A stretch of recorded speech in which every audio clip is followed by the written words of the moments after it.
Doctor Babasaheb అనేటువంటి ఒక సాధారణ మనిషి, సాధారణ మనిషిగా కూడా విలువలు లేనటువంటి, గౌరవం లేనటువంటి జీవితాన్ని అనుభవించినటువంటి వ్యక్తి ఈ దేశాన్ని ఒక గర్వకారణమైనటువంటి ఒక మహా దేశంగా ఎట్లా మలిచినాడు ఆయన ఆలోచనలతోటి. ఈ దేశంలో ఆర్థిక వ్యవస్థ కానీ, పరిపాలనా వ్యవస్థ కానీ, రాజకీయ వ్యవస్థ కానీ, ప్రజాస్వామ్య వ్యవస్థ కానీ, మానవ హక్కులు కానీ, న్యాయ వ్యవస్థ కానీ, ఇవన్నీ నిలబడడానికి కారణమైనటువంటి మహనీయుడు ఎవరు, ఆ భారత భాగ్య విధాత ఎవరు అంటే బాబాసాహెబ్ మాత్రమే అనేటువంటి అనడానికి ఈ 10 లెక్చర్స్ని ఒక విశ్లేషణలాగా అనుకున్నాను నేను.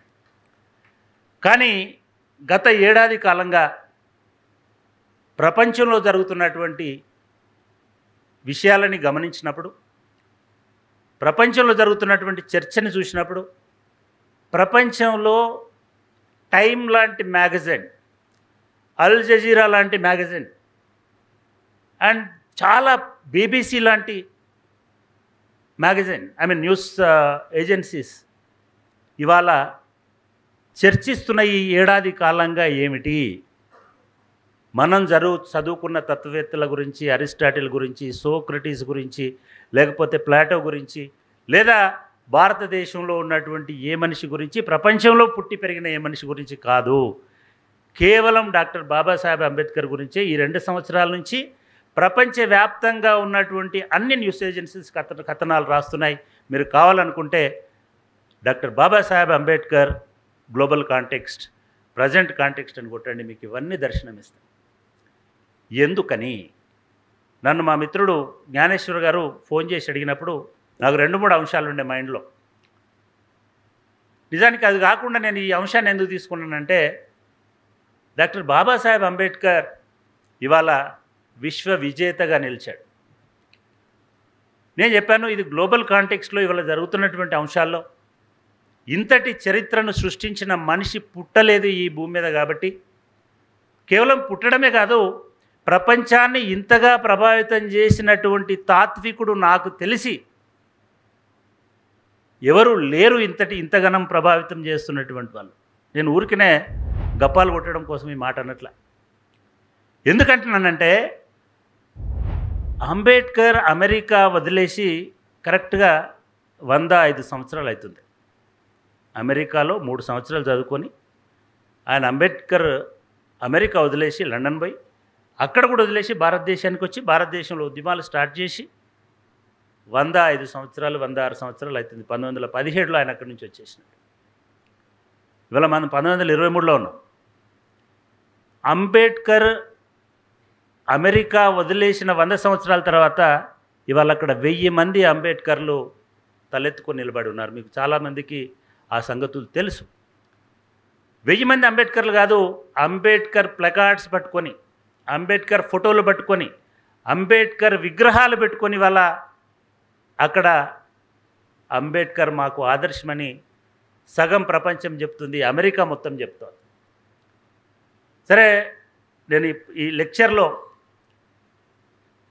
మొత్తం చదువుదాం అనుకున్నాను నేను నిజానికి, కానీ ఎక్కువ టైం పడుతుందేమో. నేను సారాంశం చెప్పి ఈ లెక్చర్ చిత్తుపది డ్రాఫ్ట్ కాపీ ఉంది, అది ఇస్తాను మీకు. సో ఇటువంటి కాంటెక్స్ట్లో అది అంబేద్కర్ అమెరికాలో ఉండొచ్చు, లండన్లో ఉండొచ్చు, ఆస్ట్రేలియాలో ఉండొచ్చు, న్యూజిలాండ్లో ఉండొచ్చు, ఆఫ్రికాలో ఉండొచ్చు, ఏషియాలో ఉండొచ్చు. మొత్తం 6 ఖండాలు ఉంటే 5 ఖండాలలో మానవ సంచారం ఉంది, లేదా మనుషులు జీవిస్తున్నారు, సమాజాలు ఉన్నాయి, పట్టణాలు ఉన్నాయి, నగరాలు ఉన్నాయి, విశ్వవిద్యాలయాలు ఉన్నాయి. ఈ 5 ఖండాలలో ఉన్న ఒకే ఒక్క మనిషి రూపం ఏంటిది, విగ్రహం ఏంటిది అంటే అది డాక్టర్ బిఆర్ అంబేద్కర్.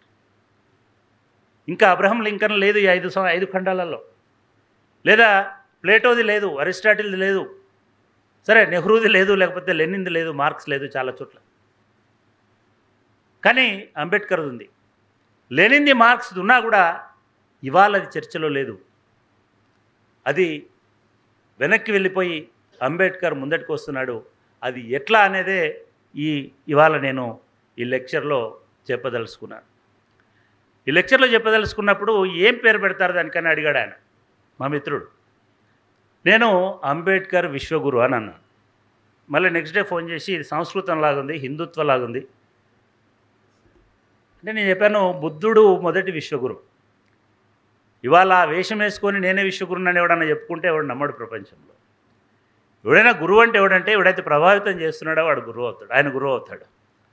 ఇవాళ ప్రపంచాన్ని ప్రభావితం చేస్తున్న ఒకే ఒక్క మనిషి, ఒకే ఒక్క ఆలోచన, ఒకే ఒక్క సిద్ధాంతం డాక్టర్ బాబాసాహెబ్ అంబేద్కర్. కాబట్టి ఆయనే అసలైన విశ్వగురువు అని చెప్పి, అయినా నేను నిర్వాహకుల అభ్యంతరాన్ని నేను మన్నించాలి కాబట్టి, నేను గమనించాలి కాబట్టి ఈ లెక్చర్ పేరు నేను విశ్వ వైతాళికుడు అని పెట్టాను. వైతాళికుడు కూడా సంస్కృత పదమే. మా మేడం ఉన్నారు, తెలుగు మేడం ఇక్కడ. వైతాళికుడు అంటే శబ్దాలు చేసి లేపేవాడు, భజన డ్రమ్స్ కొట్టి నిద్ర లేపేటువంటి వాడు. ఇందాక సార్ చెప్పారు 300 మందితోటి ఈ ట్రస్ట్ 30 సంవత్సరాలుగా అట్లాగే నడుస్తుంది. ఎవడు నిద్ర లేవట్లే, చదువుకున్నవాడు నిద్ర లేవట్లే, ఉద్యోగం చేస్తున్న వాళ్ళు నిద్ర లేవట్లే, దళితులు అని చెప్పుకుంటే వాళ్ళు అసలే నిద్ర లేవట్లే, ఒక రూపాయి కూడా ఇవ్వట్లే. ప్రపంచంలో చాలామంది దళితులు అట్లా నిద్ర నటిస్తూనే ఉన్నారు, లేదా చాలామంది మిగతా వాళ్ళు కూడా అట్లే ఉన్నారు. నల్లవాళ్ళు ఉన్నారు, మహిళలు ఉన్నారు. ఇట్లా ప్రపంచంలో ఎవరైతే నిద్రాణమైనటువంటి స్థితిలో ఉన్నారో వాళ్లకు మెలకువ కలిగించి, జ్ఞానం కలిగించి, వాళ్ళను దిశానిర్దేశం చేసేటువంటి వాళ్ళని వైతాళికులు అనేటువంటి పేరుతోటి పిలుస్తుంటారు. అట్లా ఇవాళ ప్రపంచం మొత్తంలో ఎవరైనా వైతాళికులు ఉన్నారనంటే డాక్టర్ బాబాసాహెబ్ అంబేద్కర్ ఒకరే అనేటువంటి దాంతో ఈ లెక్చర్ని నేను మొదలు పెడుతున్నాను. మిత్రులారా, డాక్టర్ బిఆర్ అంబేద్కర్ గారిని ఈ ప్రపంచానికి ఒక ఉద్యమకారుడిగా పనిచేసినటువంటి వ్యక్తి. ఇందాక సార్ ఒక మాట అన్నారు, దళితులు కాదు, ఒక నాన్ దళిత్ సుందర్రావు గారు 3 లక్షల రూపాయలు ఇచ్చారు. సార్, ఇప్పుడు సాహూజీ మహారాజ్ గురించి మనం విన్నాం. సాహూజీ మహారాజ్ దళితుడు కాదు, ఆయన శివాజీ మహారాజ్ వారసు. ఆయన ఒక రాజు. ఆ రాజు మొట్టమొదటిసారిగా అమెరికా నుంచి వచ్చి బొంబాయిలో, ఇందాక వారు చెప్పారు, ఒక ప్రపంచ ప్రఖ్యాతిగాంచినటువంటి విశ్వవిద్యాలయంలో లా కాలేజ్ ప్రిన్సిపల్గా చేరినారు. ఆయన అడ్వకేట్. ఆయన ఒప్పందం ప్రకారం ఆయనకి బరోడా మహారాజు ఫీజు కట్టాడు, ఫెలోషిప్ ఇచ్చాడు, అమెరికా పంపించాడు. అక్కడ ఉన్న కండిషన్ ఏమిటంటే తిరిగి వచ్చిన తర్వాత, అమెరికా తిరిగి వచ్చిన తర్వాత 10 సంవత్సరాల పాటు ఆయన కొలువులో పనిచేయాలి. అది మామూలు కూడా కాదు, డిఫెన్స్ ఎక్స్పర్ట్గా పనిచేయాలి. ఆయన పోయినాడు, 1 డిగ్రీకి ఫెలోషిప్ ఇస్తే 2 డిగ్రీలు చేసినాడు. ఆయన 2 డిగ్రీలు చేసి మనసు చంపుకోలేక అక్కడి నుంచి మళ్ళీ 3వ డిగ్రీకి లండన్ పోయినాడు, లండన్ స్కూల్ ఆఫ్ ఎకనామిక్స్లో పోయినాడు. సరే, అదంతా నేను దీనిలో డిస్కస్ చేశాను. సో ఆయన బరోడా రాజు దగ్గరికి పోయినాడు, మళ్ళా పోయి ఉద్యోగంలో చేరాడు. అక్కడ అత్యంత హేయమైనటువంటి కుల వివక్షని అనుభవించినాడు. 3 సంవత్సరాల పాటు అమెరికాలో స్వేచ్ఛగా ఉన్నటువంటి అంబేద్కర్కి ఆ 3 రోజులు బతకడం అనేది కష్టమైంది భారతదేశంలో. చివరికి దాన్ని వదిలేసి వచ్చి లా ప్రాక్టీస్ చేద్దాం అనుకున్నాడు. లాలో కూడా అదే వివక్ష ఎదురైంది దానికి. క్లయింట్లు ఎవడు రాడు, వచ్చినా కూడా చాలా రకాలైనటువంటి దీన్ని గమనించి ఆయన టీచింగ్ ఉద్యోగంలోకి చేరినాడు. ఆ టీచింగ్లోకి పోయిన తర్వాత అక్కడ కాలేజీ ప్రిన్సిపల్గా ఉన్నటువంటి కాలంలో ఏ గైక్వాడ్ అయితే ఈయన అంబేద్కర్కి అక్కడికి పంపించినాడో ఆ గైక్వాడ్ ఈ సాహూజీ మహారాజ్కి, అరే మీ దగ్గర ఒక అంబేద్కర్ అనే ఒక గొప్ప మేధావి ఉన్నాడు, ఆయన కొలంబియాలో చదువుకున్నాడు, ఆయన లండన్ స్కూల్ ఆఫ్ ఎకనామిక్స్లో చదువుకున్నాడు, ఆయన గ్రెయిన్ స్కాలర్, గ్రెయిన్లో లా గ్రాడ్యుయేట్. గ్రెయిన్ అనేది ప్రపంచంలో చాలా 500 సంవత్సరాల నుంచి వారికి తెలుసు, లా ప్రాక్టీస్ చేయాలంటే గ్రెయిన్ సర్టిఫికెట్ ఉండాలి. అటువంటి కాలేజీలో చదువుకున్నాడు, గ్రేసిన్లో. ఆయన ఒక విద్వత్తుది, ఒక గొప్ప జ్ఞానవంతుడు. 23-25 సంవత్సరాల పిల్లగాడు, 25 సంవత్సరాల లోపు గొప్ప జ్ఞానవంతుడు అని పదే పదే ఆ గైక్వాడ్ ఈ రాజుకు కలిసినప్పుడల్లా చెప్తున్నాడు సాహూజీ మహారాజ్కి. సాహూజీ మహారాజ్ గారి దగ్గర ఈ సాహూజీ మహారాజ్ని ఇప్పుడు ఫాదర్ ఆఫ్ రిజర్వేషన్స్ అని అంటున్నారు. ఇండియాలో ఫాదర్ ఆఫ్ రిజర్వేషన్ ఎవరంటే సాహూజీ మహారాజ్. అట్లాగే ఆయనని గాడ్ ఆఫ్ రిజర్వేషన్స్ అని కూడా రాస్తున్నారు ఈ మధ్యకాలంలో. అంటే రిజర్వేషన్లను సృష్టించినటువంటి దేవుడు. ఈ రిజర్వేషన్లు సృష్టించినటువంటి దేవుడికి జ్ఞానోదయం చేసిన వాళ్ళు ఎవరంటే డాక్టర్ బాబాసాహెబ్ అంబేద్కర్. ఈ దేవుడికి జ్ఞానోదయం చేసినటువంటి లేదా దేవుడిని సృష్టించినటువంటి మనిషి బాబాసాహెబ్ అంబేద్కర్. ఈ సాహుజీ మహారాజు 104 ఇయర్స్ ఇవాళకి 104 సంవత్సరాల కింద 1920లో అంబేద్కర్ గారిని ఒక గుర్రపు బగ్గి పంపించి బొంబాయికి ఆయన అక్కడి నుంచి తీసుకొచ్చి ఆయన వస్తున్నాడని చెప్పి ఒక 20,000 మందితోటి వాళ్ళ ఊరిలో ఒక సభ ఏర్పాటు చేస్తారు. ఆ కాలంలో సభ ఎవరైతే వాళ్ళ లింగయ్య గారు ఇక్కడ సభ అధ్యక్షులుగా ఉన్నారు, ఆ కాలంలో ఎవరు వచ్చి మాట్లాడితే వాళ్ళే సభాధ్యక్షులుగా ఉండేవారు. సో అట్లా అంబేద్కర్ గారిని సభాధ్యక్షుడిగా ఇంట్రడ్యూస్ చేస్తూ ఒక మాట అంటాడు. అది నేను తెలుగులో చదువుతాను. అంబేద్కర్ గారిలో మీరు ఒక రక్షకుడిని పొందారు. You have found your saviour in Ambedkar. ఇంగ్లీష్లో చదువుతాను. I am confident that he will break your shackles. Not only that, a time will come. Not only that, a time will come. So whispers my conscience that he will shine as front rank leader of all India in fame and appeal. Ambedkar గారిలో మీరు ఒక గొప్ప రక్షకుడిని పొందారు. ఆయన మీ సంఖ్యలను తెంచేయగలడనే నమ్మకం నాకుంది. అంతేకాదు పేరు ప్రఖ్యాతులలో ఆయన భారతదేశపు అగ్రగామి నాయకుడిగా వెలుగొందే సమయం వస్తుందని నా అంతరాత్మ చెబుతోంది అని ఆయన ఆ రోజు ఆ సభలో చెప్పాడు. అంటే నిజంగా ఒక 25 సంవత్సరాలు 23 సంవత్సరాల వ్యక్తిని ఒక మహారాజు, అది అస్పృశ్యుణ్ణి, ఒక మహారాజు ఫస్ట్ మీటింగ్లోనే ఈ మాట చెప్పడం అనేటువంటిది మనకు కాకతాళీయంగా అనిపిస్తుంది. కానీ ఇవాళ అంబేద్కర్ ఒక్క మహార్లకు, ఒక్క మరాఠీలకు, ఒక్క మహారాష్ట్రలకు కాదు, ఈ ప్రపంచంలో ఉన్నటువంటి ప్రతి ఒక్కరికి కూడా, ఒక్క వాళ్ళకే కాదు ప్రపంచం మొత్తానికి కూడా దిక్సూచిగా ఉండేటువంటి ఒక షైనింగ్ స్టార్ అయి ఉన్నాడు. ఈ మధ్యలోనే ఈ సభ జరిగి 100 సంవత్సరాలు అయిపోయిన సందర్భంగా ఆ గ్రామానికి వెళ్ళి అప్పుడు అంబేద్కర్ను విన్నటువంటి వాళ్ళతో ఒక రిపోర్ట్, బ్యూటిఫుల్ రిపోర్ట్ని వైర్ అనేటువంటి పత్రిక ప్రచురించి అంబేద్కర్ ఫస్ట్ బహిరంగ సభలో మాట్లాడాడు. అంటే అంబేద్కర్కు ఇంత ప్రభ ఉంటుంది, అంటే ఇంత వెలుగు ఉంటుంది, అంబేద్కర్లో తేజస్సు ఉంటుంది అనే సంగతి మొదలు కనిపెట్టినటువంటి వ్యక్తులు ఇద్దరు కూడా మహారాజులు. ఆ ఇద్దరు కూడా దళితులు కాదనేటువంటి విషయాన్ని కూడా మీ దృష్టికి తేవాలి. ఆ రోజు అంబేద్కర్ గారిని తోలుకొచ్చింది, అంటే అక్కడికి వెళ్ళి గుర్రబగ్గిలో వెళ్ళి తోలుకొచ్చినటువంటి వ్యక్తి దత్తోబా పవార్ అని, ఆయన మరాఠీ కవి, రచయిత. ఆయనను పంపించినాడు ఈ మహారాజు, పోయి మీరు ఆయన తీసుకురండి అని. ఆయన కూడా ఆ సంఘటన అంతా ఒక సందర్భంగా రాసినాడు. అంటే ఇక్కడ ఈ రాజు ఆయన మాటలని మామూలుగా యథాలాపంగా అని ఉండొచ్చు, కానీ ఇప్పుడు ఆ సభలో ఉన్న 20,000 మందికి కాదు, ఇవాళ ప్రపంచం మొత్తంగా ఉన్నటువంటి కోట్లాది మందికి అంబేద్కర్ ఒక కొత్త రూపాన్ని, కొత్త దృక్పథాన్ని సూచిస్తున్నాడు. కాబట్టి అమెరికాలో ఉన్నటువంటి అంబేద్కర్ ఇంటర్నేషనల్ సెంటర్ ఈ మధ్య కాలంలో చాలా పాపులర్గా వినబడుతుంది. అంబేద్కర్ ఇంటర్నేషనల్ సెంటర్ వాళ్ళు కొన్ని వేల మిలియన్ల డబ్బును సేకరిస్తున్నారు.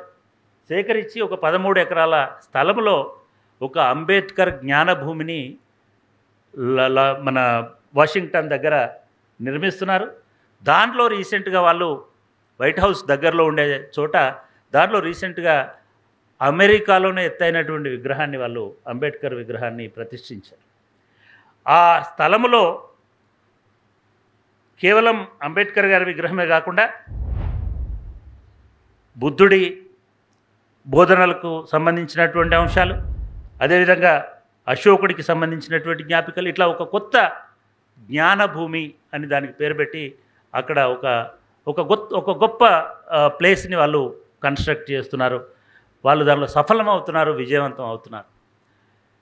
సరే, నేను కూడా వెళ్ళాను ఈ వాషింగ్టన్కి, ఆ న్యూయార్క్కి మధ్యలో ఇప్పుడు ఈ ప్లేస్ వస్తోంది. ఆ న్యూయార్క్కు ఉండేటువంటి, ఆ న్యూయార్క్ పక్కన ఉన్నటువంటి నది ఒడ్డున మనకి స్టాచ్యూ ఆఫ్ ఈక్విటీ అని కనబడుతుంటుంది. దాన్ని స్వేచ్ఛా ప్రతిమ అని అంటున్నాం మనం. అంటే అమెరికాకు స్వాతంత్రం వచ్చిన తర్వాత ఆ స్వేచ్ఛా ప్రతిమని 1886లో నెలకొల్పినారు. దాని కింద ఆ స్వేచ్ఛా ప్రతిమ మనకు న్యూయార్క్ న్యూజెర్సీ మధ్యలో మనకు కనబడుతూ ఉంటుంది, హడ్సన్ రివర్లో ఉంటుంది. దాని దగ్గరికి వెళ్ళి చూసినప్పుడు దాని కింద ఏముంటుందని అంటే లిబర్టీ ఎన్లైటనింగ్ ద వరల్డ్, అంటే ఈ ప్రపంచానికి స్వేచ్ఛతోనే జ్ఞానోదయం అవుతుంది, లేదా స్వేచ్ఛ ప్రపంచానికి జ్ఞానబోధ చేస్తుంది. లిబర్టీ అనేది ఎన్లైటనింగ్ ద వరల్డ్ అనేటువంటి భావన చెప్తుంది. అంటే నిజానికి అప్పటికి 18th సెంచరీ అంటే 19th సెంచరీ బిగినింగ్లో అది చాలా గొప్ప మాట. స్వేచ్ఛ అనేది గొప్ప పదం. ఎందుకంటే సామ్రాజ్యవాద శక్తుల దీనిలో వలసవాదంలో ఉండి స్వేచ్ఛ లేకుండా ప్రపంచమంతా స్వేచ్ఛ పోరాటాలు జరుగుతున్నటువంటి కాలం. అటువంటి దాన్ని ఆవిష్కరించడం కోసం వాళ్ళు స్వేచ్ఛా ప్రతిమను పెట్టుకున్నారు. అది స్వేచ్ఛకి ఒక చిహ్నం అమెరికా అని చెప్పినారు. కాబట్టి కానీ అంబేద్కర్ ఇప్పుడు పెట్టినటువంటి ఆ స్టాచ్యూ దగ్గర కింద దాన్ని స్టాచ్యూ ఆఫ్ లిబర్టీ అంటున్నారు. అక్కడేమో statue of equity, statue of freedom, అది ఇక్కడేమో స్టాచ్యూ ఆఫ్ ఈక్విటీ అని అంటున్నారు. ఈ స్టాచ్యూ ఆఫ్ ఈక్విటీ అని ఎందుకు పెట్టినారు అని అంటే అక్కడ ఎట్లాగైతే లిబర్టీ ఎన్లైటనింగ్ ద వరల్డ్ అనుకున్నారో, కేవలం స్వేచ్ఛ ఉంటే సరిపోదు, సమానత్వం లేని స్వేచ్ఛ ఒక బానిసత్వంతో సమానమని చెప్పినాడు డాక్టర్ బాబాసాహెబ్ అంబేద్కర్. కాబట్టి స్వేచ్ఛ కంటే సమానత్వం ముఖ్యమని చెప్పినాడు.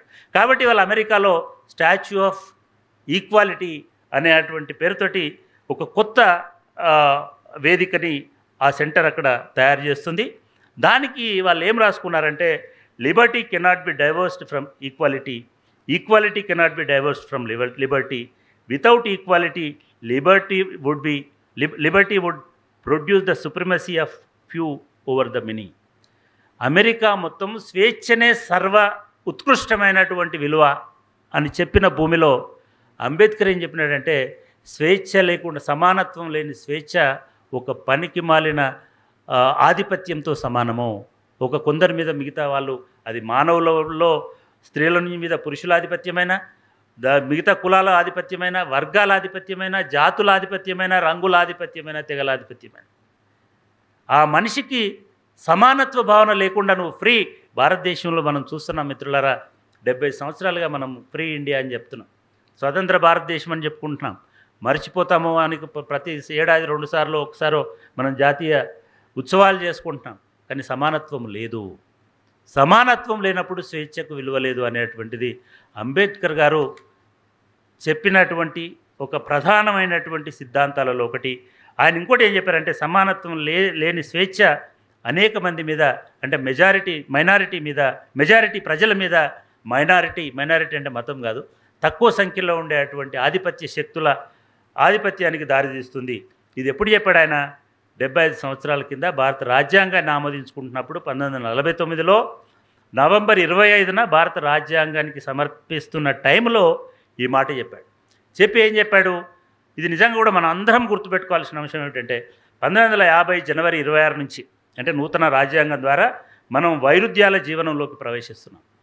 We are entering into diversified life of diversities ప్రవేశిస్తున్నాం. మనం రాజకీయంగా సమానత్వాన్ని సాధిస్తున్నాం. భారత రాజ్యాంగం మనకి ఇచ్చింది ఏమిటంటే రాజకీయ సమానత్వం, పొలిటికల్ ఈక్వాలిటీ. ఎందుకంటే 1 మ్యాన్ 1 ఓట్ 1 వాల్యూ అని చెప్పినారు కాబట్టి, అది కూడా అంబేద్కర్ చెప్పినాడు కాబట్టి. కానీ సామాజిక ఆర్థిక రంగాల్లో అసమానత అలాగే ఉంటుంది. సామాజిక ఆర్థిక రంగాల్లో అదే అసమానత భవిష్యత్తులో కూడా కంటిన్యూ అవుతుంది.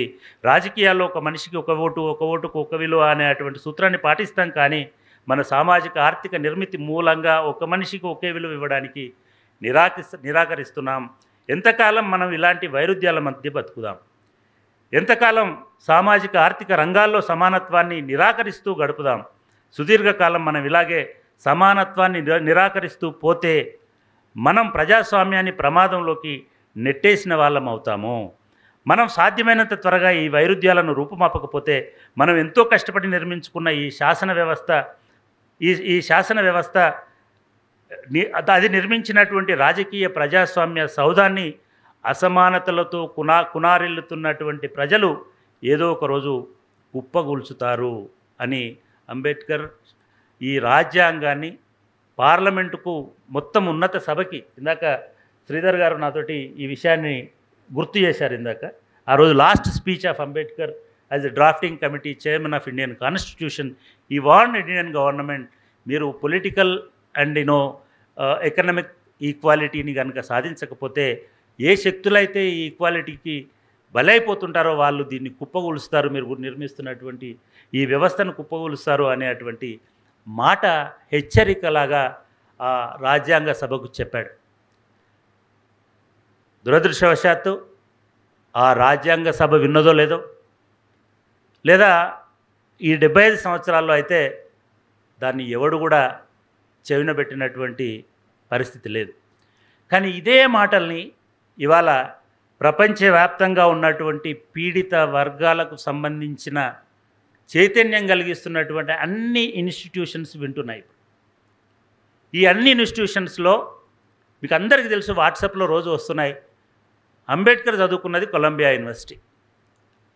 కొలంబియా యూనివర్సిటీ 250 సంవత్సరాలు అయిన సందర్భంగా ఒక 60 మంది ఈ 250 ఏళ్లలో వాళ్ళ దగ్గర చదువుకున్న గొప్ప వాళ్ళు ఎవరు అని చెప్పి ఒక రీసెర్చ్ సెంటర్ని ఏర్పాటు చేసి మొత్తం వాళ్ళ ప్రభావం ఏమిటి, ఏం చేసినారని వెతికితే దానిలో అంబేద్కర్ ఒక మొత్తం ఏషియా మొత్తం నుంచి అంబేద్కర్ ఒకడే దానిలోకి వచ్చినాడు. ఈ అంబేద్కర్ వచ్చిన తర్వాత వాళ్ళు ఈ అంబేద్కర్ని ఏ సిరీస్లో పెట్టారు, ఎట్లా గుర్తించినారంటే కొలంబియన్స్ అహెడ్ ఆఫ్, అంటే ఆయన ఎట్లా గుర్తించారంటే Columbian ahead of his times, అంటే ఆయన తన కాలానికంటే ముందుగా ఆలోచించినటువంటి. మనం ఇవాళ ప్రభుత్వం గురించో మన అవసరాల గురించో ఇవాళ ఆలోచిస్తాం, సమస్య వచ్చినప్పుడు ఆలోచిస్తాం.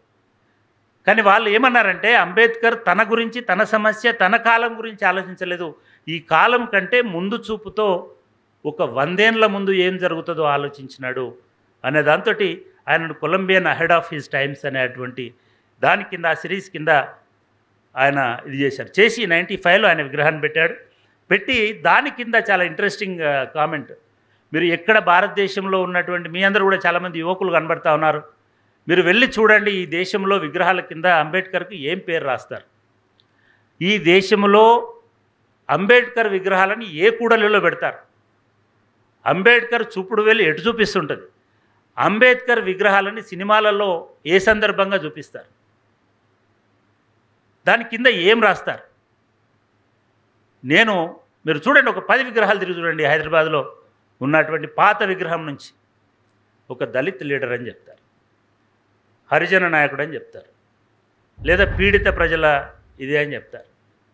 కానీ వాళ్ళు ఏం రాశారు తెలుసా, మీరు ఎవరైనా అమెరికా పోవాల్సినటువంటి అవకాశం మీకు వస్తే, ఎట్లాగైతే ఎవడన్నా ఆంధ్రప్రదేశ్కి వస్తే తిరుపతికి పోతాడో అట్లా అమెరికా పోయే అవకాశం మీకు వస్తే కొలంబియా యూనివర్సిటీకి పోండి, మీకు అక్కడ దేవుడు కనిపిస్తాడు. నేను చెప్పట్లే దేవుడు కనిపిస్తాడని, వాళ్ళు అక్కడ రాసింది ఏమిటంటే founding father of modern India అని రాసినారు ఆయన విగ్రహం కింద. ఆయన విగ్రహం కింద లేబుల్ ఉంటుంది కదా, ఆ ప్లాంక్ ఉంటుంది కదా, ఆ ప్లాంక్ మీద founding father of modern India అంటే ఏమన్నట్టు, భారత జాతి పిత, లేదు ఇంకా ఏమన్నట్టు ఆధునిక భారత ప్రదాత. ఫౌండింగ్ ఫాదర్ అంటే జాతి పితకే పిత, అంతే కదా. ఫౌండింగ్ ఫాదర్ ఆయననే మొదటి ఫాదర్. ఇవాళ భారతదేశంలో జాతిపిత అంటే ఎవరు అంటే ఆ జాతితో సంబంధం లేదు, భారత జాతితో ఆయనకి. ఆయన పిత అవునో కాదో మనకు తెలియదు.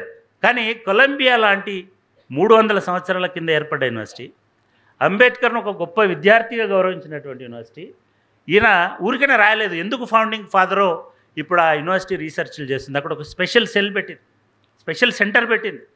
ఇవాళ అన్హిలేషన్ ఆఫ్ కాస్ట్ అనేది వాళ్ళకు పాఠ్య గ్రంథం.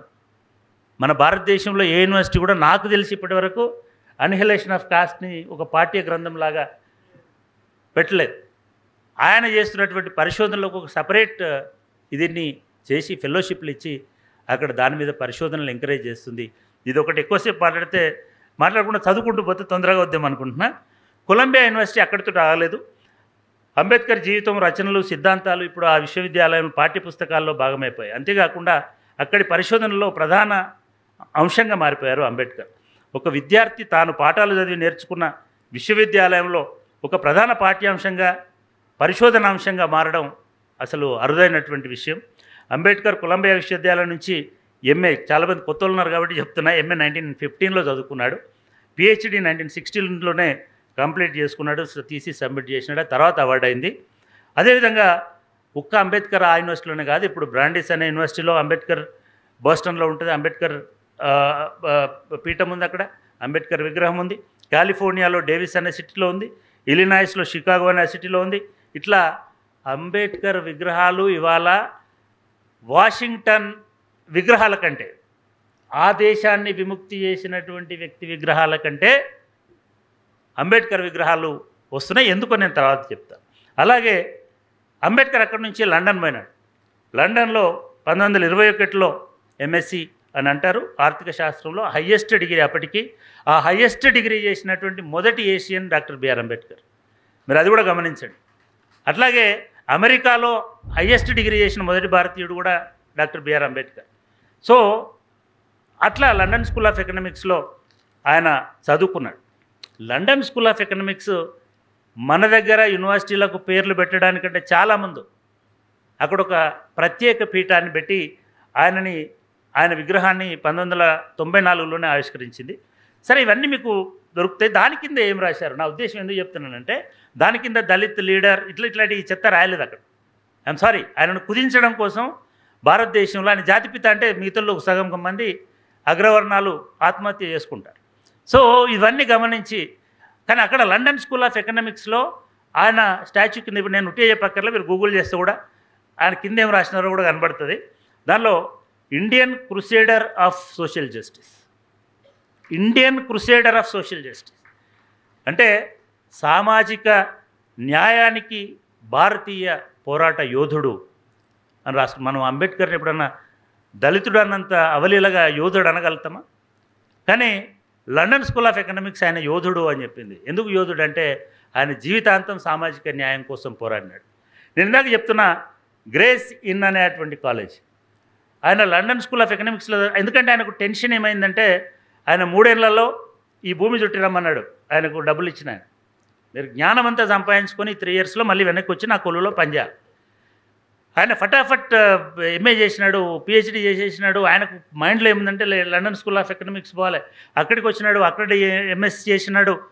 ఆయనకు పక్కనే ఆ లా, అంటే ప్రపంచం మొత్తంలో మొదటి ఒక టవర్, లా టవర్, అక్కడ బ్యారెట్ లా అయితే నీకు ఈ రవి అస్తమించని ఏ సామ్రాజ్యంలో ఉన్న ఏ దేశంలో అయినా సరే డైరెక్ట్గా కోర్టు హాల్లోకి పోయి నేను దీన్ని వాదించదలుచుకున్నా అని చెప్పొచ్చు. రిజిస్ట్రేషన్ ఏం సంబంధం లేకుండా. అవి అంత గొప్ప యూనివర్సిటీ. సరే, ఆయన మళ్ళీ రాత్రి పగలు, సరే దీనిలో రోజుకి 20 గంటల పాటు చదువుకొని ఆయన అక్కడ కూడా first Indian to get barrette law degree from that grace. ఇవాళ గ్రేస్ ఇన్ కాలేజ్ కూడా లండన్లో ఉంటుంది. మొన్న ప్రకాష్ అంబేద్కర్ గారి కొడుకు బహుశా మునిమన్మడు కూడా అదే కాలేజీలో లా చేరినాడు.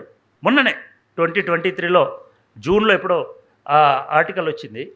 దాంట్లో మొట్టమొదటిసారి ఒక హాల్, ఒక టీచింగ్ హాల్, ఒక రూమ్కి డాక్టర్ బిఆర్ అంబేద్కర్ రూమ్ అని పెట్టి, ఎందుకంటే ఆ కాలేజీలో చదివిన, అంటే 500 సంవత్సరాల నుంచి ఉన్న కాలేజీలో చదివినటువంటి అత్యంత ప్రభావశీలమైనటువంటి న్యాయ కోవిదుడు డాక్టర్ బిఆర్ అంబేద్కర్ అని వాళ్ళు పెట్టి, they have dedicated a hall, Sridhar garu, they have dedicated a separate room for doctor BR Ambedkar. ఆయన ఫోటో పెట్టేసి ఈయన మాకు గర్వకారణం అని చెప్పి చెప్తారు. అంటే ఎప్పుడైనా సరే నేను ఉస్మానియా యూనివర్సిటీలో చదవడం నాకు గర్వకారణం అని చెప్పుకుంటాను, లేదా కొంతమంది జేఎన్యూలో చదవడం మాకు గర్వకారణం అని చెప్పుకుంటాను.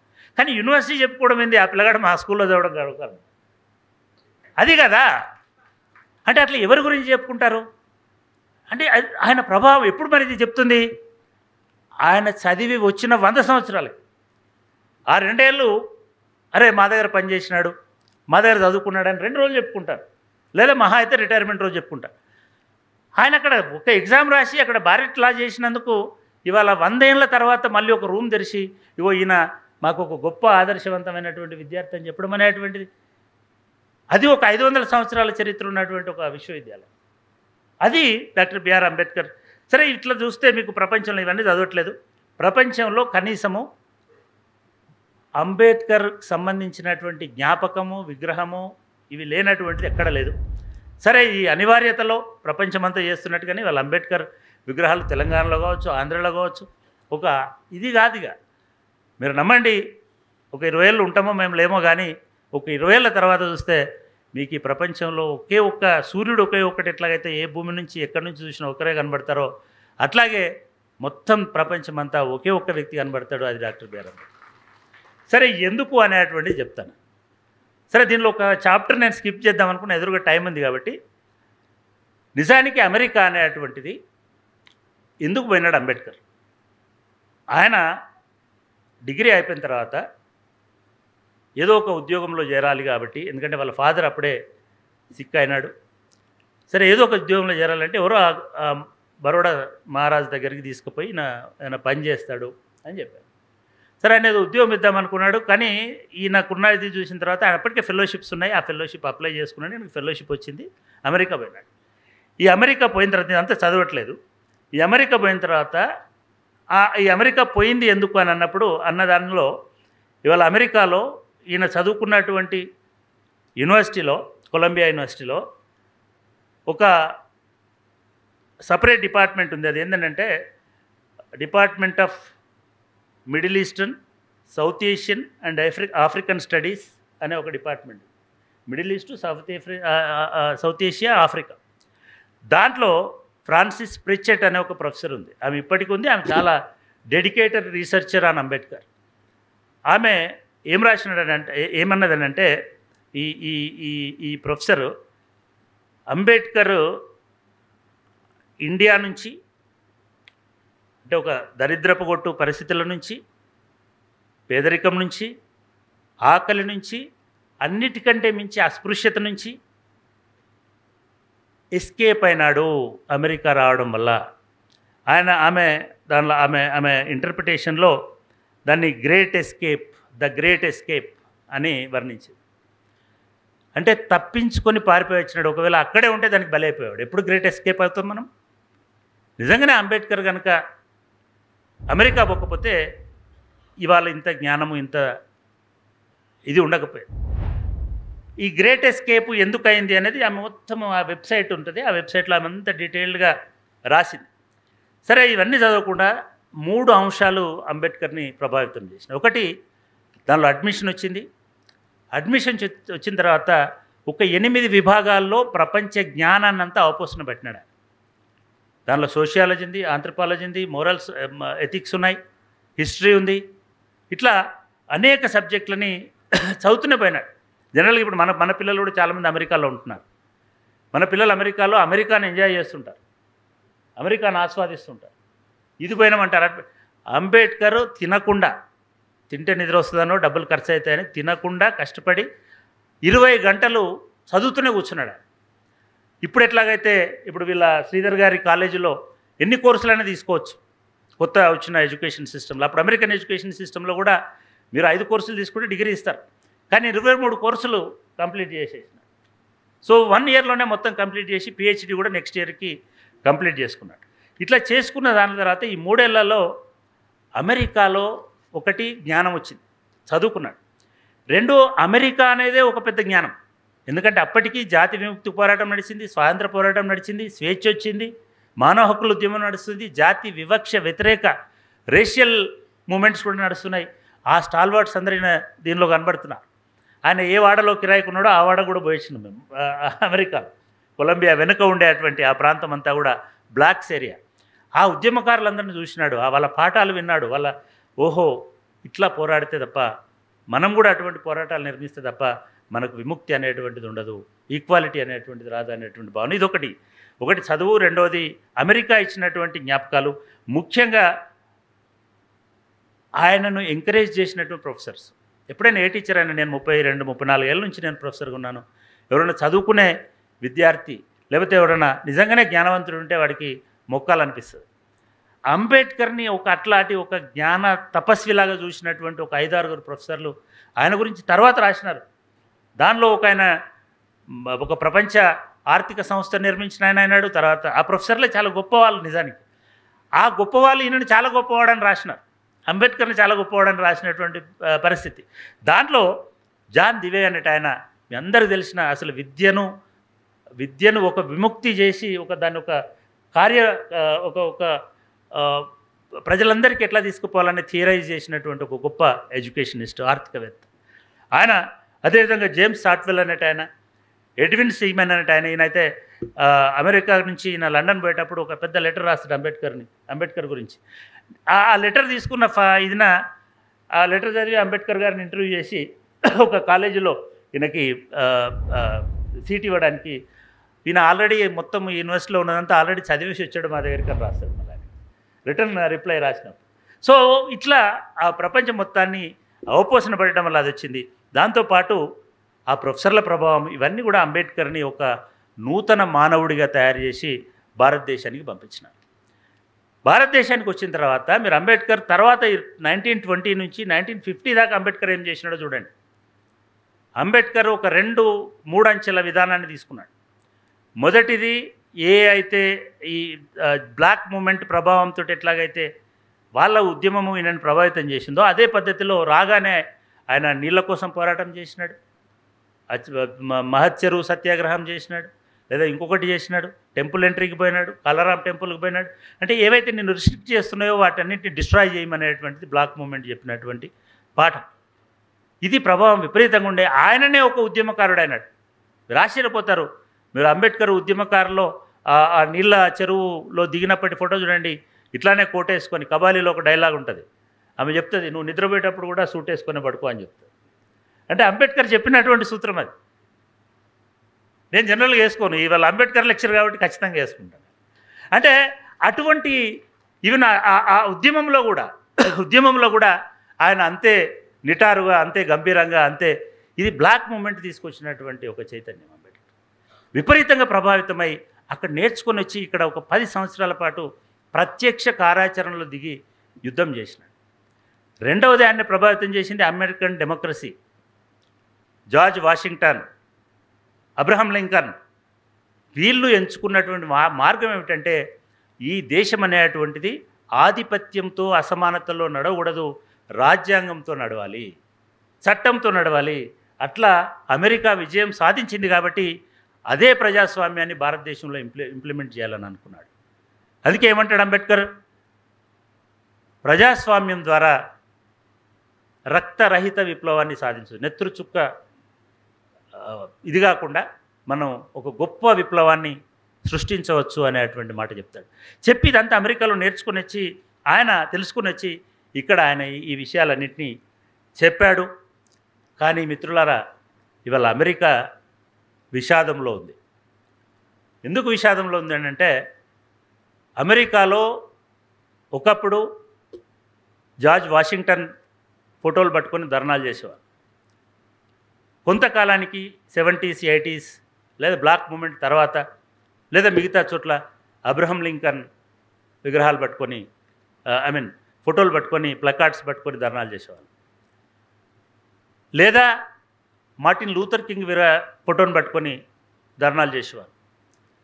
లేదా ఆ తర్వాత వచ్చిన మిగతా బ్లాక్ లీడర్స్ వాళ్ళని పట్టుకొని ధర్నాలు చేసేవారు.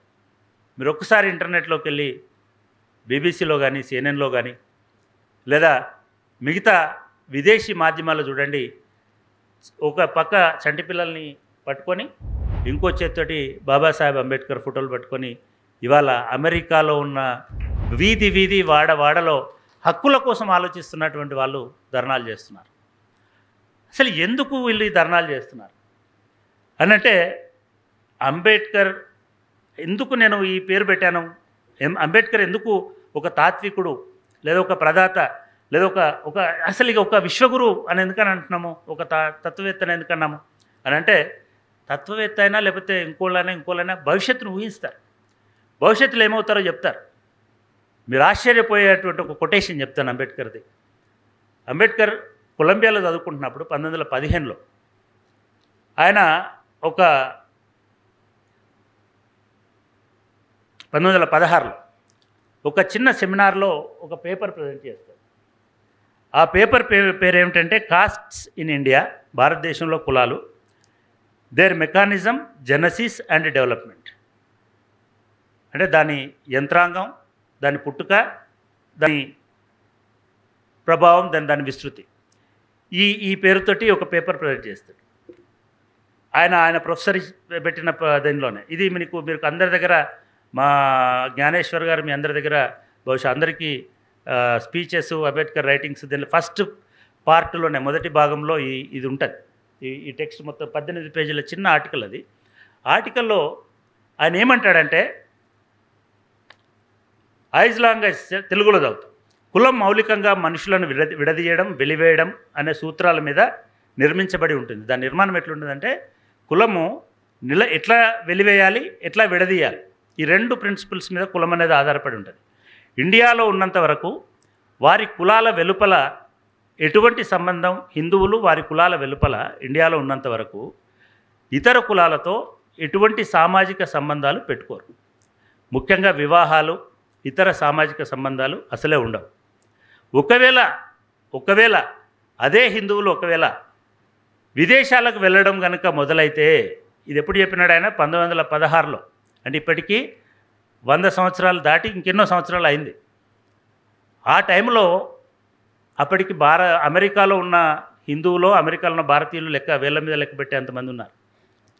ఇవాళ లక్షల మంది ఉన్నారు. గురుకులాలు, మిగతా కారణాలతోటి చాలామంది, అందరు ప్రతి ఇంట్లో ఒక పిల్లోడు అమెరికాలో ఉన్నాడు. ఇప్పుడు వీళ్ళకు ఏం జరుగుతుందో ఆయన 115 సంవత్సరాల కింద చెప్పాడు. ఏం చెప్పాడంటే, ఒకవేళ ఇట్లా హిందువులు కనుక, భారతీయులు కనుక అమెరికాకు వస్తే అమెరికాలో కూడా కులం అనేది మహమ్మారిగా మారిపోతుంది అని చెప్పాడు. ఒక పాండమిక్ అవుతుంది అని చెప్పాడు. మొన్నెవరినో కులం మహమ్మారి అన్నందుకు, మతం మహమ్మారి అన్నందుకు చంపేస్తాం, నరికేస్తామని చెప్పినారు కదా. ఈయన 120 సంవత్సరాల కింద చెప్పినాడు, ఈ హిందువులు కనుక ఇదే పద్ధతిలో వీడికి వస్తే, ఇవే జంధ్యాలతో వస్తే, ఇవే పిలకలతో వస్తే, ఇవే బొట్లతో వస్తే, లేదా ఇవే పద్ధతులతో వస్తే, ఇదే మనసుతో వస్తే, ఇదే హృదయంతో వస్తే, ఈ అమెరికా కాదు ప్రపంచమంతా ఒక మహమ్మారిలాగా మారిపోతుంది, అంటువ్యాధిగ్రస్తురాలు అవుతుంది అని శపించినాడు ఆ వ్యాసంలో డాక్టర్ బిఆర్ అంబేద్కర్. మిత్రులారా, ఎందుకు తత్వవేత్త అన్నా అంటే, ఎవరైనా సరే వాళ్ళ జ్ఞానంతో కానీ, ఆలోచనలతో కానీ, అనుభవంలో ఉన్నటువంటి విషయాలతో కానీ భవిష్యత్తును ఊహిస్తే ఆయనను తాత్వికుడు, తత్వవేత్త అని అంటాం మనం. తమ తార్కిక అవగాహనతో నిర్ధారణ చేసుకున్నప్పుడు దాన్ని ఆయన సిద్ధాంతకర్త అని అంటాం మనం. అదేవిధంగా అదేవిధంగా భవిష్యత్తును నిర్దేశిస్తారు అటువంటి వాళ్ళు.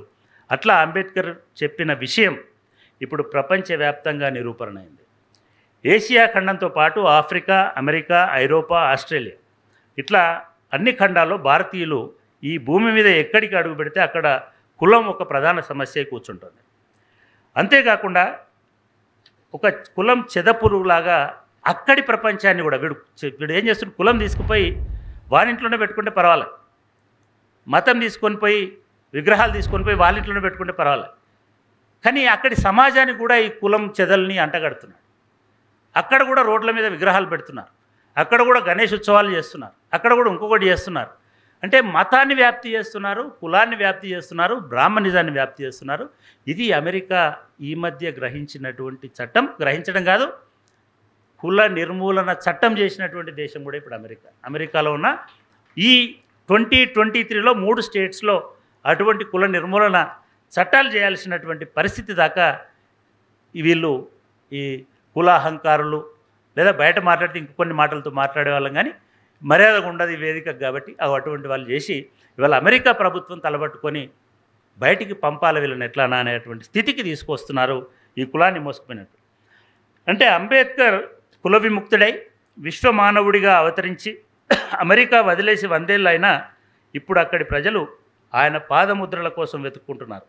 ఆయన నడిచి వెళ్ళిపోయిన నగరాలు, వీధులు, కూడళ్లలో ఆయన చిత్రపటాలను చేతపట్టుకొని జై భీమ్ అని నినదిస్తున్నారు. ఇప్పుడు జై భీమ్ అనేటువంటిది జై శ్రీరామ్ కంటే చాలా పవర్ఫుల్ అయింది. అది మీరు గమనించండి. ప్రపంచమంతటా ఇంటర్నేషనలైజ్ అనేటువంటి స్లోగన్ ఒకటి జై భీమ్.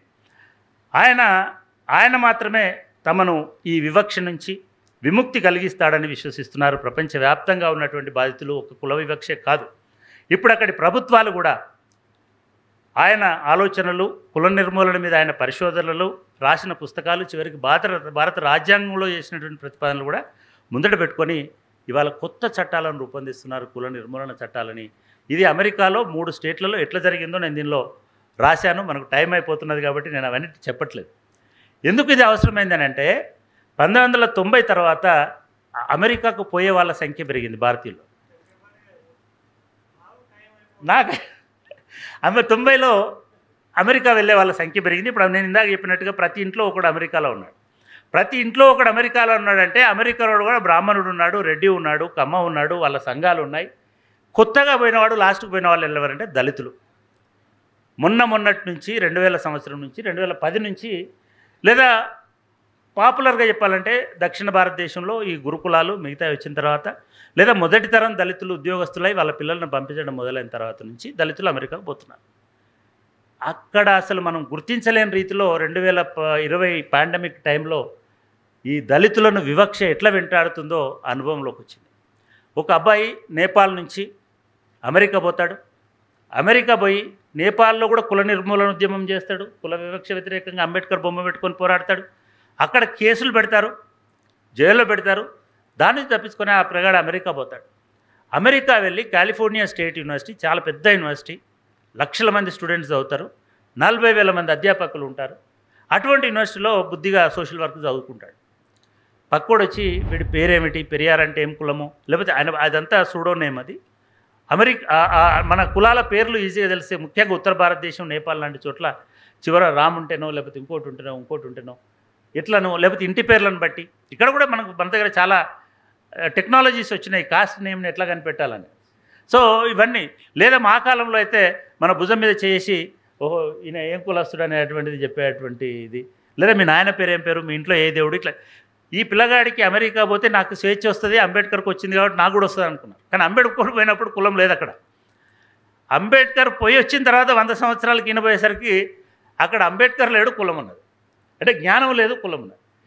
ఆ పిల్లగాడు బాగా అనుభవించాడు. వాడు రూమ్మేట్స్ కూడా చివరికి సర్కాస్టిక్గా మాట్లాడము, గేలి చేయడము, హేళన చేయడం. అంటే ఊర్లల్లో ఉండే దళితుల కంటే ఎక్కువ వివక్ష అమెరికా విశ్వవిద్యాలయంలో చదువుతున్నటువంటి దళితులకు ఉంది అనే విషయాన్ని ఆ పిల్లాడు గమనించి యూనివర్సిటీకి ఒక లెటర్ రాసినాడు.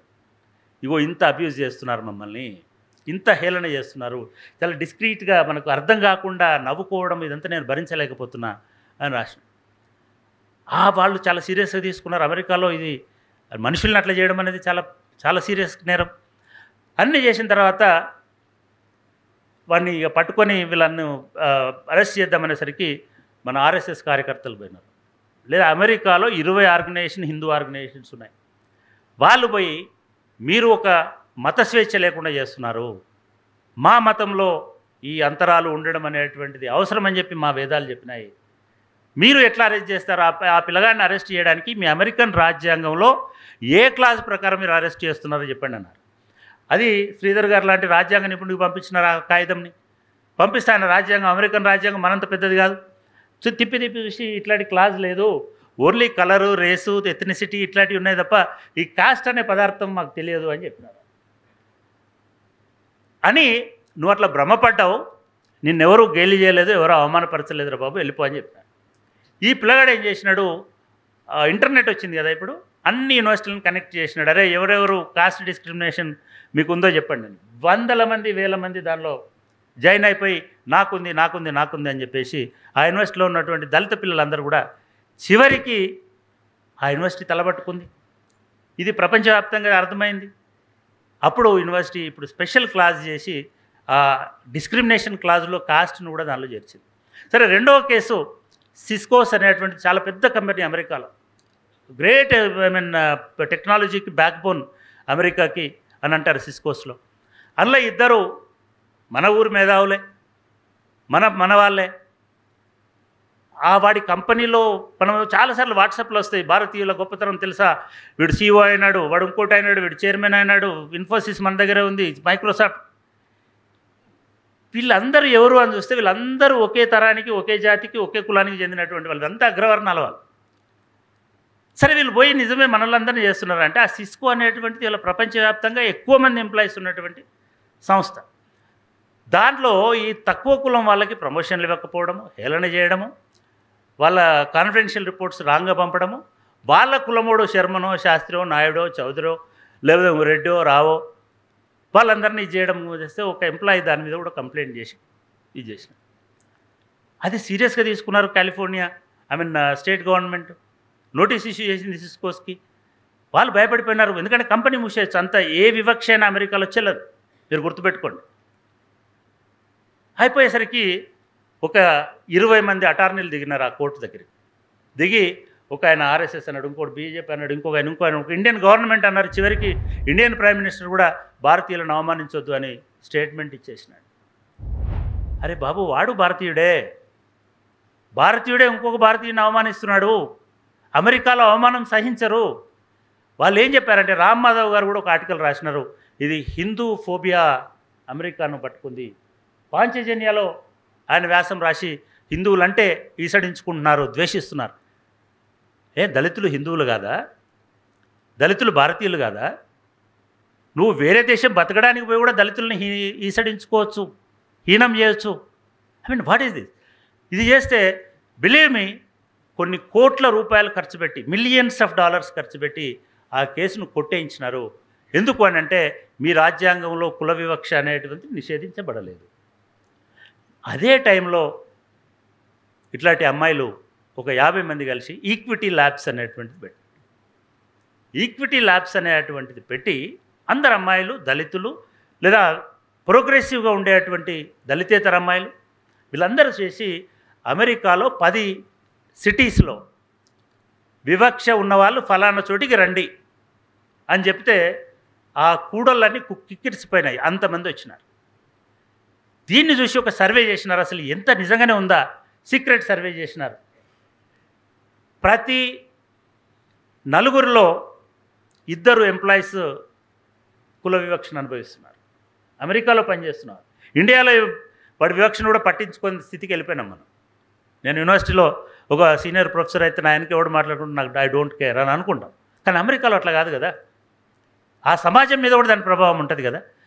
రెండవది, కొత్తగా పోతున్న ప్రతి విద్యార్థి, అమెరికన్ కాలేజీలకు పోతున్నటువంటి ప్రతి విద్యార్థిని ఈ ఇండియా నుంచి పోయినటువంటి విధవలు పొరగాళ్ళు అడిగేది ఏంటంటే, మీరేమిటోళ్ళు, ఏ ఊరు, మీరు చౌదర్ల, మీరు నాయుడుల, మీరు బ్రాహ్మల, మీరు చచ్చిపోతున్నారు. నిజంగా చెప్తున్నాను, పిల్లలు బాగా సుఖంగా లేరు. మీరు అప్పుడప్పుడు మీ పిల్లలకు కౌన్సిలింగ్ ఇవ్వండి.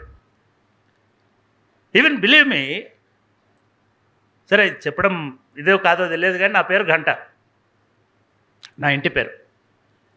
ఒక ఇంటర్వ్యూలో మా పిల్లలను కూడా, ఓ గంట అంటే మీరు కమ్మలే కదా అని అడిగింటాడు వాడు అమెరికాలో. ఏమి అవుతున్నది ఇది? ఎందుకంటే గంటోళ్ళు కమ్మవాలన్నారట మా పిల్లలు, మాలోకి తెలవాలి అంటే. కాదు, మరి ఎవరు? మేము గంటోళ్ళం, కమ్మలం కాదు, మేము గంటోళ్ళమే. ఇంత క్రిటికల్ పరిస్థితి అమెరికాలో ఉంది. ఇది ఇవాళ అంబేద్కర్ని మళ్ళీ పునరావిష్కరించుకోవడానికి, అందుకే అంబేద్కర్ ఇంటర్నేషనల్ ఏమన్నదంటే, అంబేద్కర్ని రీసెంట్గా వాళ్ళ వెబ్సైట్లో రెనాజెన్స్ మ్యాన్ అని అన్నారు. నేను ఇది విశ్వవైతాళికుడు తక్కువ. రెనాజెన్స్ మ్యాన్ అంటే విశ్వజ్ఞానమూర్తి. ఇది రెనాజెన్స్ అనేటువంటి మూమెంట్ ఎప్పుడైతే 17th 18th సెంచరీలో యూరోప్ని కదిలించిందో, ఆ టైంలో వాళ్ళు మనిషి మతానికి దీనికి ఉండకూడదు, జ్ఞానానికి ప్రతీకగా ఉండాలి, దేవుడే ముఖ్యము అనేటువంటి వాదన తీసుకొచ్చినప్పుడు ఒక పునరుజ్జీవ మానవుడు అనేటువంటి పేరు ఏదైతే వాడారో, ఇవాళ అమెరికాను పునరుజ్జీవింపజేయడానికి, అమెరికాను విముక్తి చేయడానికి ఒక రినైజెన్స్ మ్యాన్గా, ఒక పునరుత్థానం చెందినటువంటి పురుషుడిగా అంబేద్కర్ వస్తున్నాడు అని చెప్పేసి వాళ్ళు సెలబ్రేట్ చేసుకుంటున్నారు. ఇది ఒక అమెరికాలో కాదు, ఇంకా చాలా చాలా చాలా, అంటే ఈ కులం అనేటువంటిది, ఈ జీవి ఏదైతే ఉందో పాండమిక్నికి సృష్టి అయినటువంటి జీవి, అది ఒక అమెరికా ఒక మన దగ్గరనే పుట్టలేదు. అది ఇప్పుడు శ్రీలంకలో వచ్చింది, బంగ్లాదేశ్లో వచ్చింది, మయన్మార్లో వచ్చింది, ఫిలిప్పీన్స్లో వచ్చింది. ఏషియన్స్ ఎక్కడికి పోతే అక్కడ వాళ్ళ కులం అనేటువంటిది మొదలుపెట్టింది. ఇవాళ అమెరికాలో కూడా ఇప్పుడు మనం ఇంతసేపు చెప్పుకున్నట్టుగా ఇదంతా అయ్యేసరికి ఇవాళ అమెరికా సీరియస్గా ఈ కొత్త చట్టాలకు సంబంధించి ఆలోచనలు చేస్తుంది. ఈ ఆలోచనలకు మూలం ఏమవుతుందంటే అంబేద్కర్ గారి రచనలు, ఆయన ఇచ్చినటువంటి ఉపన్యాసాలు, ఆయన మనకు రాసినటువంటి రాజ్యాంగం ఇవాళ అమెరికా రాజ్యాంగంలో సవరణలకి కారణమవుతుంది మిత్రులారా. అమెరికా రాజ్యాంగాన్ని నేర్చుకొని చదువుకొని ఆయన భారత రాజ్యాంగంలోకి అనేక విలువలు తీసుకొచ్చినాడు. ఇవాళ అమెరికా వాళ్ళ ఫేర్ ఎంప్లాయ్మెంట్ పాలసీలో అంబేద్కర్ ఏం చెప్పినాడో చూస్తోంది. వాళ్ళ పిల్లల non discrimination on the basis of cost అనే దాని మీద అంబేద్కర్ ఏం చెప్పినాడో చూస్తోంది. వాళ్ళ స్టేట్లో సియాటిల్ స్టేట్ అనేటువంటిది రీసెంట్గా కాస్ట్ని డిస్క్రిమినేషన్ని టోటల్గా పబ్లిక్ లైఫ్లో కూడా కాస్ట్ ఉండడానికి వీల్లేదని ఒక చట్టం చేసింది. అప్పుడు కూడా అంబేద్కర్ భారత రాజ్యాంగంలో ఏం చెప్పాడు అని వెతికింది. ఇది నేను ఎగ్జాజరేట్ చేసి చెప్పడం లేదు. అంబేద్కర్ ఇప్పుడు ప్రపంచం మొత్తానికి భారత రాజ్యాంగమే కాదు ప్రపంచంలో అన్ని రాజ్యాంగాలను కూడా అంబేద్కర్ సవరించబోతున్నాడు అనేటువంటి విషయాన్ని చెప్పడం కోసం ఈ మాట చెప్తున్నాను. మిత్రులారా, ఇదొకటే కాకుండా ఇవాళ 30 సంఘాలు సజీవంగా ఉన్నాయి. అమెరికాలో 30 అంబేద్కరైట్ కుల నిర్మూలన సంఘాలు ఉన్నాయి. భారతదేశంలో హైదరాబాద్లో అన్ని లేవు. ఇవాళ పేరుకున్నాయి కుల సంఘాలు ఉంటే అవతలని బెదిరియచ్చు, బ్లాక్మెయిల్ చేయొచ్చు, ప్రమోషన్ తెచ్చుకోవచ్చు, పదవి తెచ్చుకోవచ్చు, ఇంకోటి తెచ్చుకోవచ్చు అనడానికి చాలామంది ఉన్నారు. కానీ వాడు ఏడుస్తున్నాడు, దుఃఖిస్తున్నాడు, బాధపడుతున్నాడు అంటే పోవడానికి ఇవ్వలేడు. కానీ అంబేద్కర్లో ఆ ఒక్క వాడు ఒక్కటి చేసినటువంటి చిన్న మెసేజ్ తోటి రియాక్ట్ అయ్యి మొత్తం అమెరికా అంతటా కూడా ఇప్పుడు రీసెర్చ్ నడుస్తుంది. పిల్లలందరూ కులాలకు అతీతంగా మేము కాస్ట్లెస్ అని ఇదే భారతీయ పిల్లలు ఇక్కడి నుంచి పోయిన పిల్లలే వాళ్ళకు ఒక పెద్ద బలంలాగా ఒక ఉద్యమంలాగా అమెరికా అంతటా కూడా ఇది వస్తున్నది. కాబట్టి ఈ 30 సంఘాలలో ఈవెన్ యూనివర్సిటీలు ముందుకు వస్తున్నాయి. ప్రతి యూనివర్సిటీ వాళ్ళ రూల్స్ మార్చేసుకుంటుంది. కంపెనీలు ముందుకు వస్తున్నాయి.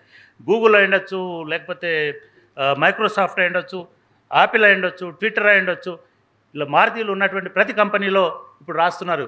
అంటే ఎంత గలీజ్గా ఉంటుందని అంటే ఇక్కడ చెత్త వేయడం నేరం అని ఎట్లాగైతే మన మున్సిపాలిటీలో రాస్తారో అమెరికాలో ఇక్కడ కులం అంటే నేరం అంటే అంత చెత్త పనులు అక్కడ చేస్తున్నారు. కాబట్టి ఆ బోర్డులన్నీ ఇప్పుడు అక్కడ వచ్చి అవి ఒక రక్షణలాగా అంబేద్కర్ చెప్పినటువంటి సూక్తులను రాస్తున్నారు. ఈ సిద్ధాంతాన్ని ప్రచారం చేస్తున్నారు, పరిశోధనలు చేస్తున్నారు.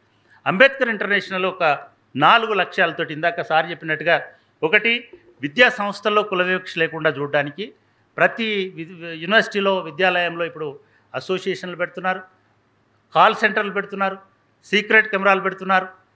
ఫ్రీడమ్ వాళ్ళకు ఫ్రీగా చెప్పుకునే స్వేచ్ఛని వాడు ఎక్కడికైనా స్టూడెంట్ పోయి ఒక చిన్న బూత్ దగ్గర కూర్చొని వీళ్ళు నన్ను డిస్క్రిమినేట్ చేస్తున్నారని చెప్తే ఇమ్మీడియట్గా వాళ్ళని లోపలేసేటువంటి సిస్టమ్ని ఇప్పుడు కాలిఫోర్నియా యూనివర్సిటీ ఇంట్రొడ్యూస్ చేసింది. ప్రతి యూనివర్సిటీ ఆ పని చేస్తుంది.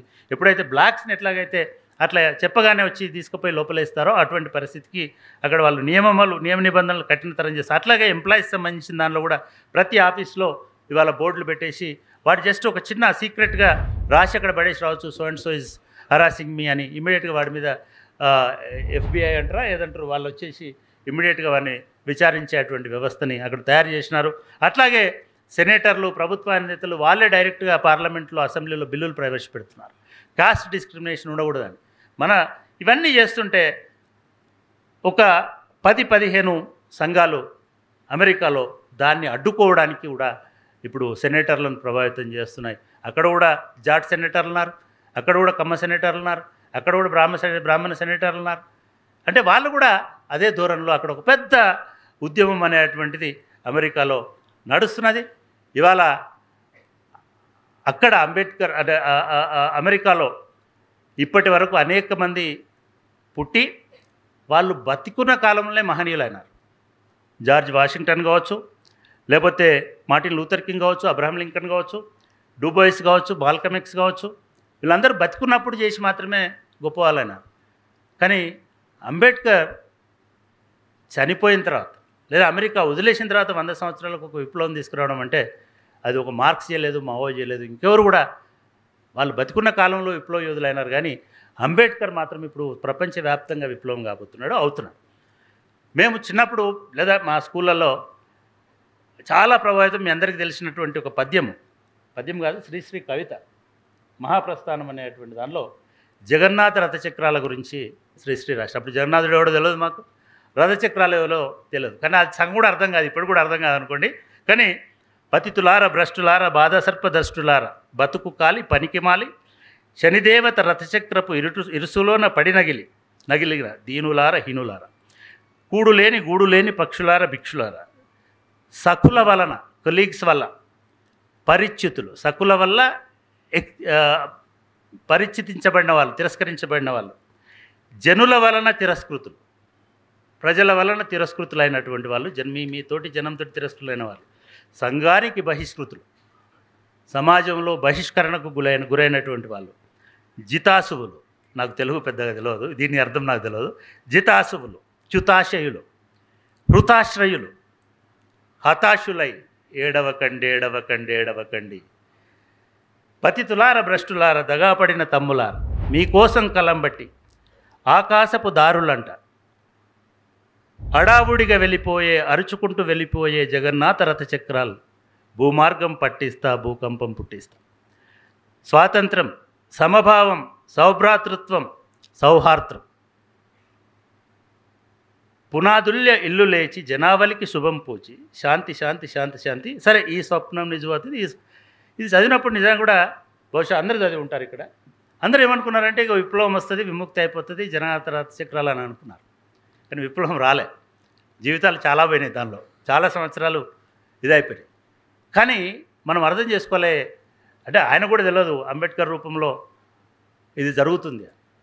ఇవాళ జగన్నాథుడు అంటే అంబేద్కరుడు అని నేను అనుకుంటున్నాను. ఈ ప్రపంచానికి ఇలా చెప్పినటువంటి విముక్తి అంతా మనకు తెలుగు మేడమే ఉన్నారు ఇక్కడ. ఇలా చెప్పినటువంటి ఎవరి పరిద్యుతులు, వీళ్ళందరికీ మీరు ఏడవకండి నేను వస్తున్నానని చెప్తున్నటువంటి, అది విగ్రహ రూపంలో వస్తున్నాడా, అది పుస్తక రూపంలో వస్తున్నాడా, అది పరిశోధనల రూపంలో వస్తున్నాడా, కానీ ఇవాళ మొత్తం ప్రపంచానికి ధైర్యం డాక్టర్ బాబాసాహెబ్ అంబేద్కర్ అని చెప్పి ప్రపంచమంతా చెప్తాం. ఫ్రెండ్స్, ఇది ఇంకా ఉంది. ఇప్పుడు అందరికీ మీ పుస్తకం ఇస్తా. ఈ మధ్య ఒక 3 ఏళ్ల నుంచి 2015లో ఐక్యరాజ్య సమితి ఒక కొత్త విలువ పెట్టుకుంది. ఐక్యరాజ్య సమితి ఏమనుకుంటుందంటే, స్వేచ్ఛ ఇస్తే ప్రపంచం మారిపోతుంది అనుకున్నాం, కానీ మారిపోలేదు. ఇంకా అసమానతలు ఉన్నాయి ప్రపంచంలో, ఇంకా ఆకలి ఉంది, ఇంకా పేదరికం ఉంది. ప్రజల్లో అంటే ప్రజల్లో ఉంది, దేశాల మధ్యలో ఉంది.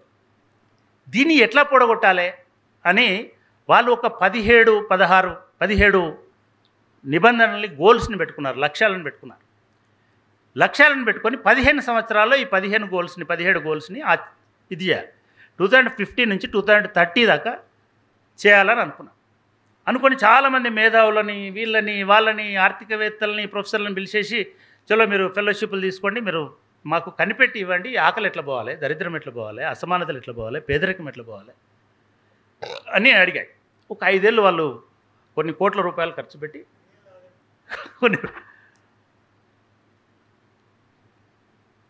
5 ఏళ్ల పాటు మొత్తం కుస్తీ బట్టి కొండను దవ్వి ఎలుకను పట్టుకొచ్చింది. సార్, మీరు 2030లో ఆచరించాల్సినటువంటి విషయాన్ని అంబేద్కర్ అంటే ఆయన 1930లోనే చెప్పినాడు సార్. ఆయన ఇది రౌండ్ టేబుల్ కాన్ఫరెన్స్లోనే చెప్పినాడు, తర్వాత దాన్ని ఇండియన్ కాన్స్టిట్యూషన్లో కూడా రాసినాడు అని అంటే, నిజంగానే నేను వ్యంగ్యం కోసం చెప్పట్లేదు అని అంటే, ఇప్పుడు వాళ్ళు అంబేద్కర్ ఫోటో పెట్టుకొని పూజిస్తున్నారు ఐక్యరాజ్య సమితి ఆఫీస్లో. ఎవరైనా న్యూయార్క్ పోతే చూడండి, ప్రతి ఏడాది ఐక్యరాజ్య సమితి అనేది ఒక దేశం కాదు, ఒక కులం కాదు, ఒక మతం కాదు, అదొక చాలా దేశాల కూడలి. ఏ దేశపు నాయకుడి ఫోటో ఉండదు, ఏ దేశపు నాయకుడి జన్మదినం జరగదు. 1950 నుంచి ఈరోజు వరకు ఐక్యరాజ్య సమితిలో ఒకే ఒక్క వ్యక్తి జన్మదినం 14th ఏప్రిల్ నాడు చేస్తారు, అది డాక్టర్ బాబాసాహెబ్ అంబేద్కర్ జన్మదినం చేస్తారు. ఎందుకు చేస్తారంటే, మేము ఇంత పెద్ద వ్యవస్థ, దీన్ని నిర్మూలించడానికి మేము యుద్ధాన్ని ప్రకటించి కోట్ల రూపాయలు అన్ని దేశాలను కూడగట్టి, వాళ్ళు ఎప్పుడో 1950లో సంతకం పెట్టుకున్నారు, ఒప్పందం చేసుకున్నారు. మేము దాన్ని నెరవేర్చలేకపోతున్నావు, నువ్వు అద్భుతంగా నెరవేర్చి రాసిచ్చిపోయినావు, అసలు నిన్ను మేము ఎందుకు గుర్తించలేకపోయినామని చెప్తున్నాం. చెప్పి అంటే వాళ్ళు మీకోసము దానిలో ఈ 17 ఎజెండాలలో ఒకటి, నంబర్ 1 ఆకలిని నిర్మూలించడం. ఈ రాజ్యాంగం చూస్తే ఆకలిని ఎట్లా నిర్మూలించవచ్చో, లేదా అంబేద్కర్ని చదివితే కూడా అర్థమవుతుంది. రెండవది ఆరోగ్యం, సంక్షేమం, వెల్ఫేర్.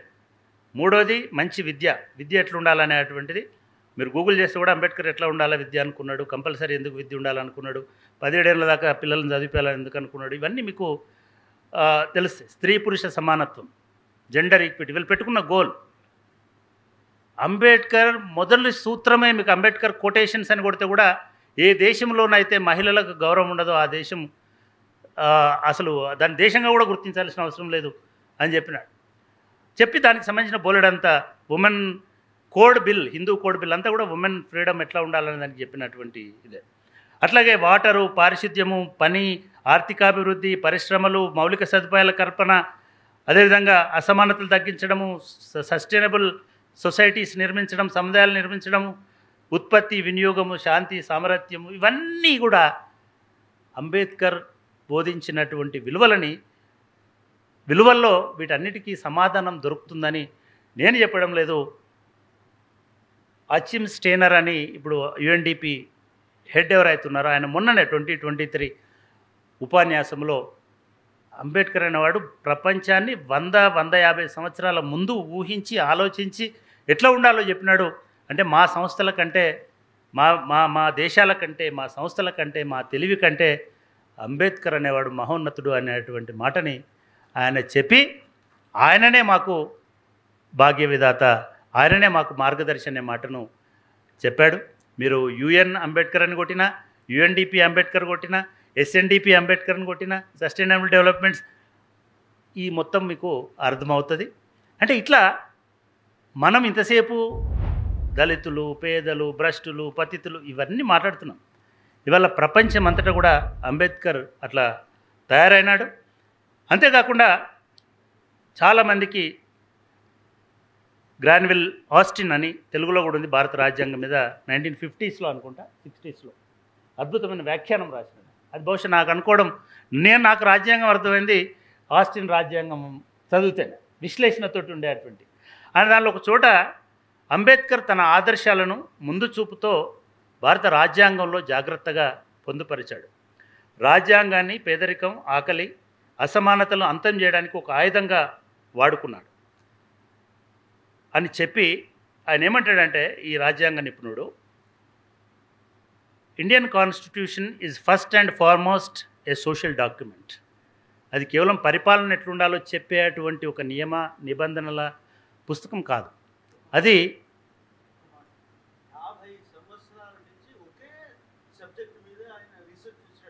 ఈ ఆస్టిన్ రాజ్యాంగాల పుట్టుక ఆయన ఇంకా ఇంకోటి చేయలే, ఓన్లీ రాజ్యాంగాలు, అంత గొప్ప మనిషి ఈ మాట అన్నాడు. అది ఒక సోషల్ డాక్యుమెంట్, మొట్టమొదటి సోషల్ డాక్యుమెంట్ భారతదేశంలో.